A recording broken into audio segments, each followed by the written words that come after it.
નમસ્કાર, આપ જોઈ રહ્યા છો સ્પાર્ક ટુડે ન્યૂઝ. વડોદરા શહેરના આજવા રોડ સ્થિત કિડ્સ પ્લે સેન્ટર દ્વારા એક કાર્યક્રમ યોજવામાં આવ્યો હતો, જેમાં 100 જેટલા બાળકોએ ભાગ લીધો હતો.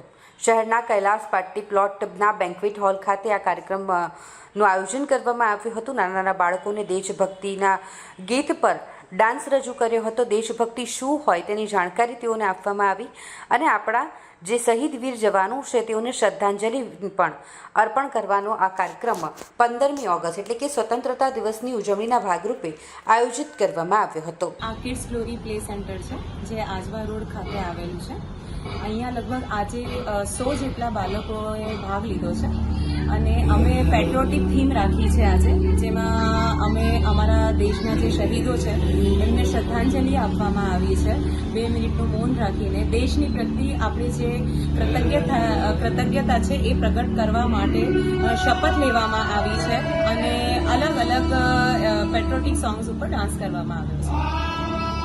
આપનો પરિચય? મારું નામ કામના ભટ્ટ છે અને હું કિડ્સ ગ્લોરી પ્લે સેન્ટરની ફાઉન્ડર છું. જય હિન્દ, જય ભારત.